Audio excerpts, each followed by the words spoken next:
Is this thing on? I think it is. Alright, welcome back to a new video. It's been a year. And today, we're just gonna have some fun. I'm gonna try to predict who's gonna win every conference tournament this season. So, let's get right into it.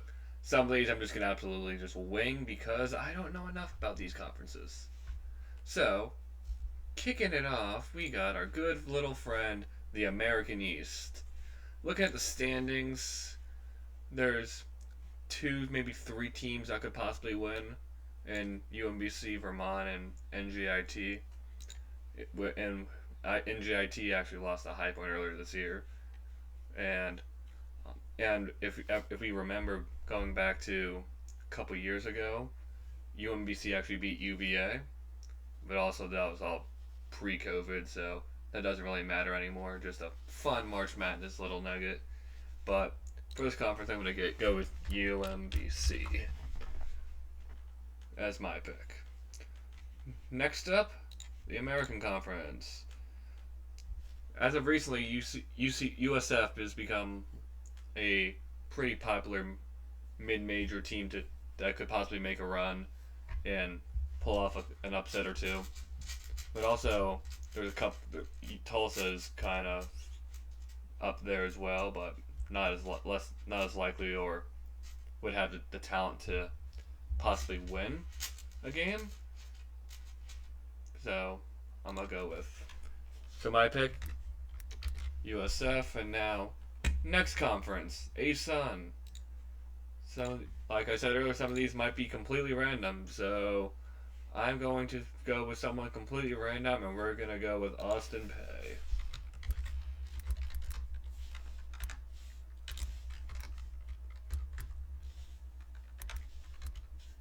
I love when I can't spell. A10. One of my buddies actually goes to an A10 school. Unfortunately, they are now, after going like 20 and like 2 start the season, now they are in the gutter. 9-6, George Mason. But for this conference, St. Louis is the favorite, but also there's a few teams that could surprise, like VCU, Dayton, St. Joe's is up there. But my pick, St. Louis. My pick will be SLU,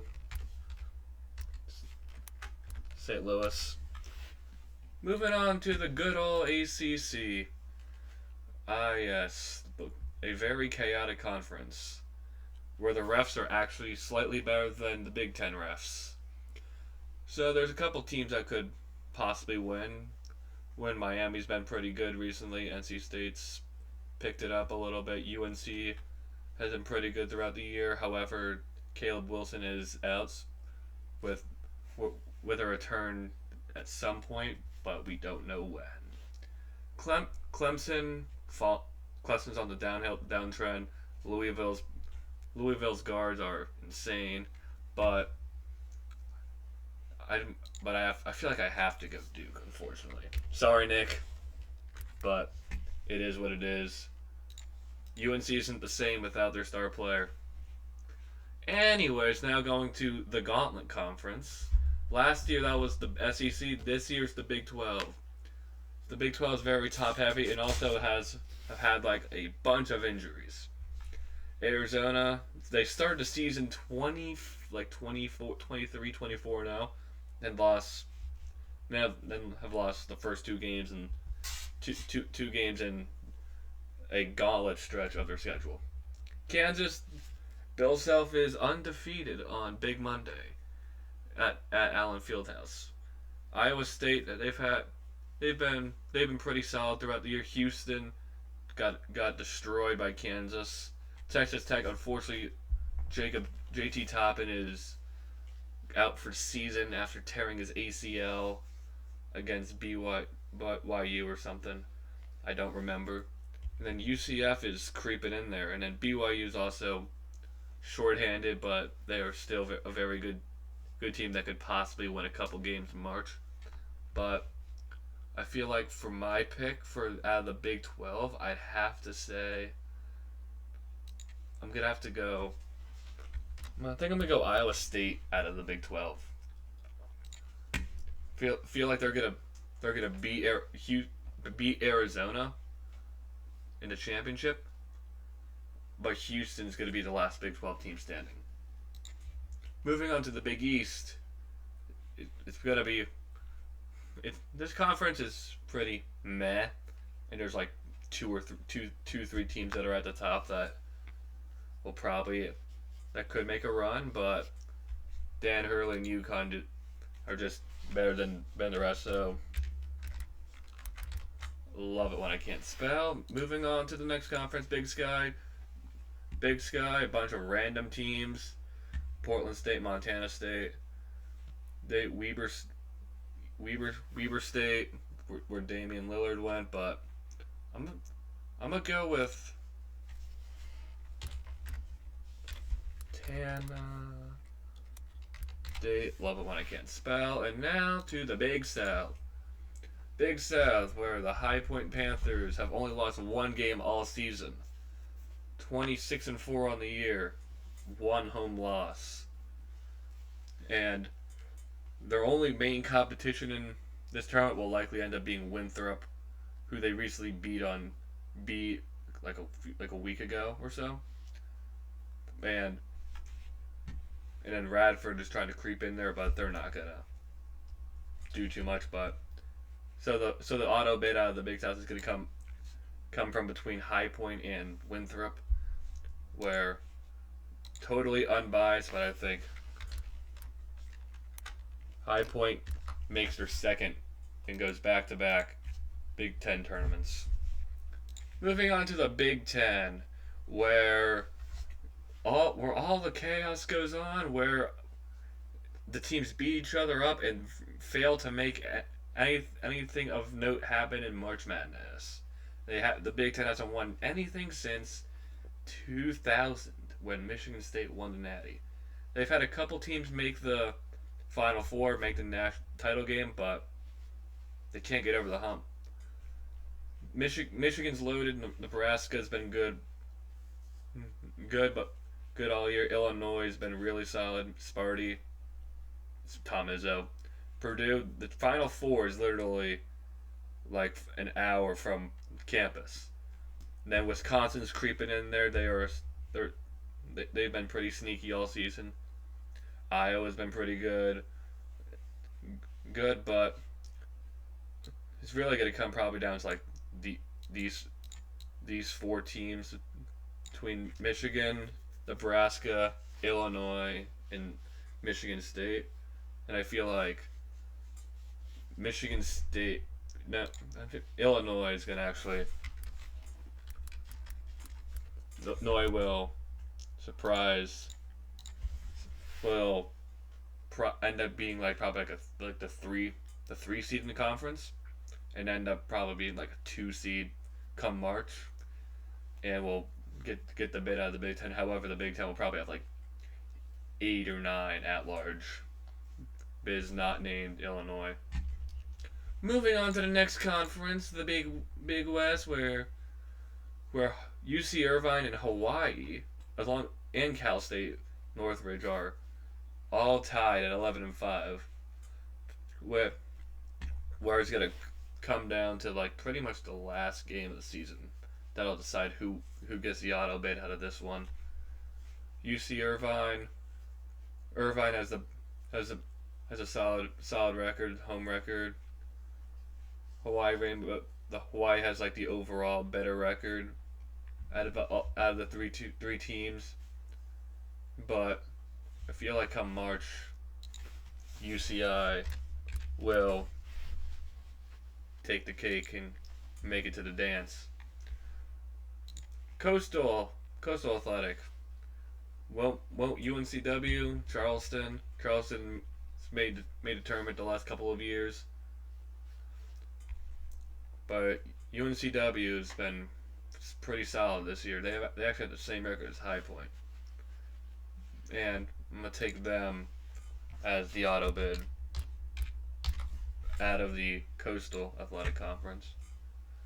And now Conference USA. Liberty has been dominating the last few years. Bet 23-4. But they haven't lost all that much in the last couple of years. Last year they made the they made the tournament last year, but I think lost in the first round as a 16 seed, and I think they'll get back one more time. And the next conference on the list, Horizon, is this one. It's pretty interesting. Wright State, Robert Morris, Oakland. There's a couple teams that could come out of there. Don't know much. Don't really know too much about all these teams, but I feel like Oakland might come out and surprise people. Ivy, it's gonna be either Yale or Harvard, and there's no in between. But I feel like over like like as of recently, is looking like gonna be Yale. They'll also be probably pretty solid pick for an upset. So I'm gonna take Yale out of the Ivy League. The MAC. So this conference is a little bit interesting. Merrimack is 16-2 in conference play, and 29 overall. And there's no one else that's really close to them. So Merrimack will be my pick to advance. And now the MAC. Miami, Ohio, America's team, number 21 in the nation, 15-0 in conference play, 28-0 in overall. I love English. The only close team to them is Akron, who they beat earlier this year, 14-1, and they'll probably end up playing each other again in the tournament, which will be a great game. But I feel like Miami will lose, but they'll still get in because the committee wouldn't be so stupid to leave a team that would only have one loss out the tournament. So Akron will be my pick. I think they'll upset them, get the auto bid out of the MAC, and Miami, Ohio will probably be like an 11 or 12 seed in March. And maybe pull off an upset, but nobody knows until we have the full bracket in March. The MEAC, there's nothing too crazy going on here. Don't know how Morgan State is at the top of this conference when their record overall is 12-14. So that is a red flag, I'd say, for me. And then that only leaves like one other team that I could see that could win it. So I'm gonna go to that point of just Howard. Moving on to the MVC, Arch Madness. Belmont and Murray State they're like the two best teams in this conference. And Belmont's just been in control pretty much all season. 16-3 in conference play. Give me Belmont to win the MVC. Mountain West. Utah State and San Diego State recently played last night, where San Diego State beat them by like double digits, and the championship will likely come down to these two, but you can never really count out like Grand Canyon because they made a tournament last year. They're usually pretty solid every year. New Mexico, they're pretty solid, but I'm gonna go San Diego State out of the Mountain West as my pick. Next conference, Northeastern. this one seems pretty in terms of a conference. So there's not like too strong of a team that would come out of it. But the only one I see is Long Island. But there's nothing too crazy about that conference from what I see. Ohio Valley, yeah, Ohio Valley. There's like two, maybe three teams fighting to get the one seed in the conference between Morehead State, SEMO, and Tennessee State, where where's the where let's see, where Tennessee State that State doesn't actually where neither of these teams have the best overall record, as UT Martin has the best record at 20-9. But I'm gonna go with SEMO to win the OVC tournament and sneak in as like a 15 seed. Patriot League. Navy's has this conference wrapped up, and it's no one's even close. Navy will be my prediction for the Patriot League. SEC, a very chaotic conference. The reigning champs Florida are at the top by and have a 2-game lead of the next team, Alabama, Arkansas, and then 3 games on Tennessee. Vandy was as high as like 10, maybe even within the top 10 earlier this year, but they've lost like a good amount of games after starting like 18-0.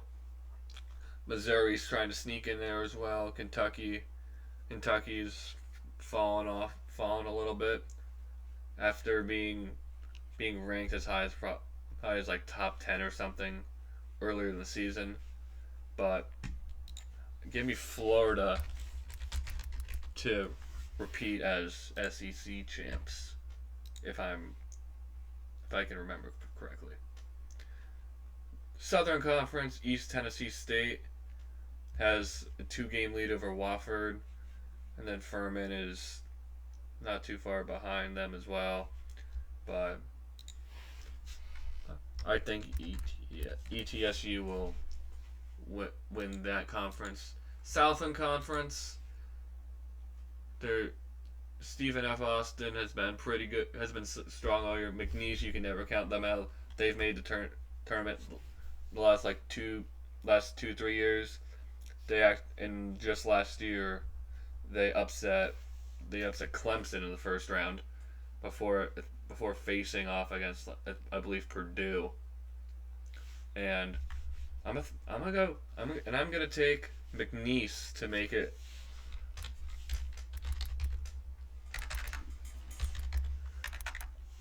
McNeese to win the Southland and try to win another game under a new head coach.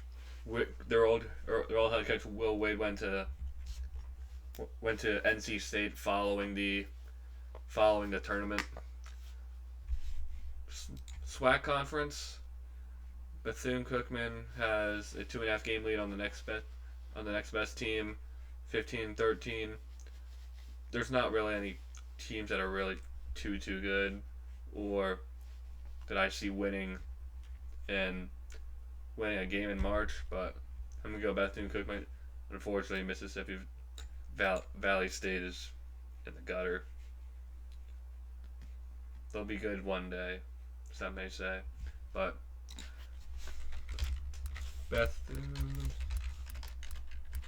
give me Bethune-Cookman to win SWAC. Next up, Summit League. North Dakota State has a clear lead over the next best team in the conference, so I'll take North Dakota. I'm gonna go with North Dakota State. Sunbelt. There is a 4-way tie for first, and there's a total of 17 teams that are within 1 game of first place. So this one's gonna be pretty fun, pretty interesting. But I'm gonna take App State. App State is my pick to win the Sun Belt. Second to last conference, West Coast. Gonzaga's been dominant all year. They've only lost one game, where they lost to Portland, who's the second worst team in the entire conference. So that's a bad loss. They played a really good game against Santa Clara, and then they have another game against St. Mary's, which will be a good matchup to watch. That'll probably be on like ESPN or something. But I do think Gonzaga is gonna win the West Coast Conference. And the last but definitely not least, the WAC. This conference is fairly close between the top three, and then the rest are pretty much irrelevant. Utah Valley has about a half game on Utah Tech that it'll probably end up being between these two for who comes out of it in the tournament. But I think Utah Valley will come out and be the champion of the WAC and be the final team, in my prediction, to make the big dance. Well, that is all I have for you guys today. I will update this as the championships conclude, and we'll see how terrible or how well I do. If you want more videos from me, let me know. Leave a like, subscribe, and I will see you next time, or maybe in a year.